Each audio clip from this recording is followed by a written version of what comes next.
Dr. Kristofer Nering is academic director of German Spy Museum, in Berlin, Germany. He has a PhD in Intelligence and Eastern European History from the University of Heidelberg, Germany. The Geopost conducted an interview with Mr. Nering on current developments in Europe, Ukraine and the Western Balkans. Russian influence in the Balkans is a topic that is constantly addressed by policy experts. How present do you think this influence is, and who enables Russia to be present in this region? Well, first of all, I think Russia is very present in Southeastern Europe. It's present all over Europe, for that matter, and it has spent years, or let's say decades, to build up the mechanism and instruments we can now see Russia using during the war in Ukraine for spreading propaganda and disinformation. Kremlin-funded disinformation poses a threat to truth-telling about important events. How widespread do you think this disinformation is in Europe? Does Kremlin achieve its purpose? Well, let's say it like this: Russia has put a lot of efforts and money and resources into building up networks of propaganda and disinformation and Kremlin-sponsored media. How present they are differs from country to country. In some countries, they are extremely present because local media has adapted contents of, let's say, Sputnik or Russia Today. In some other countries, they, for example, in Serbia, some of the bigger radio stations or other printed media have agreements with Russia Today and Sputnik, and they just adapt the content produced by them. In other countries, for example, in Germany, Russia Today or Sputnik, let's say the leaders of what they call alternative media, that is basically media that opposes everything the other mainstream media and governments say. And what we can witness there is that they have limited outreach, let's say. They stay within their own echo chambers, and they reach an audience, but they don't reach the majority of the society or the people. Yet, what is the let's say one particularly dangerous feature about that is that they are always there and try to provide some alternative interpretation of events, and the constant stream of that sort of disinformation, propaganda, and false information is posing a constant threat and pressure towards quality media, towards journalism, towards politics. In addition to the atrocities committed by Russia in Ukraine, this war is presented by the Russian propaganda as a so-called special military operation. How much do you think Russian disinformation affects the opinion of Russian citizens about the war in Ukraine?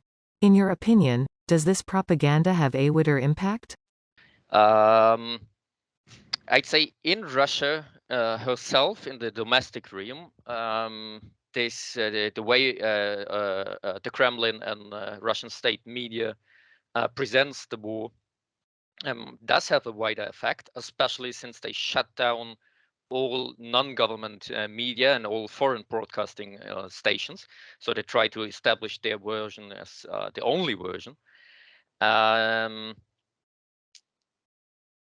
Let's say what we can also witness from inside Russia is that more and more people try to circumvent the ban of foreign media stations. For example, as you may know, I work as a journalist for the German foreign news broadcaster Deutsche Welle.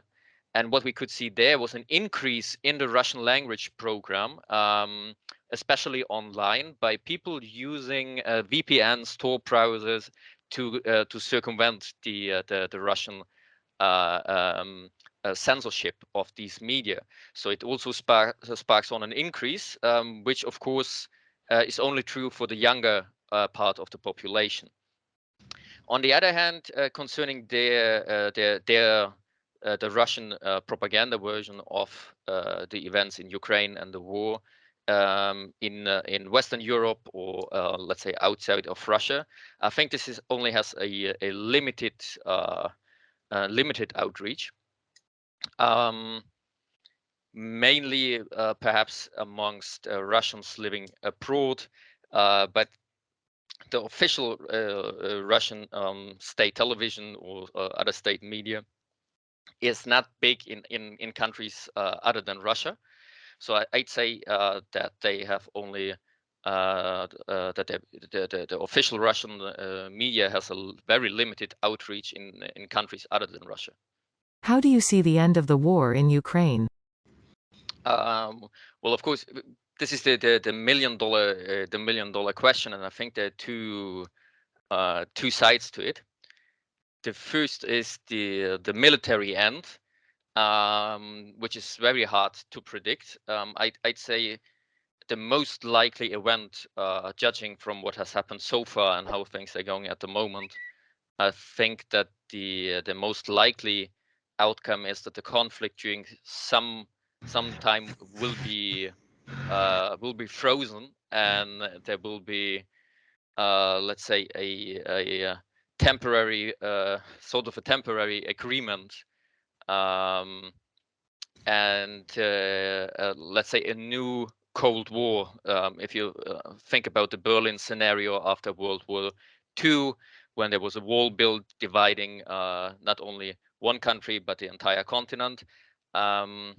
This is an event I can imagine is pretty likely to happen somewhere in the near future, that parts of Ukraine will remain occupied for a longer time. Every other possible outcome, I think, is first of all less likely, and second of all depends on events that are hard to foresee. Let's say, for example, what happens inside the Kremlin, whether there will rise any serious opposition towards Vladimir Putin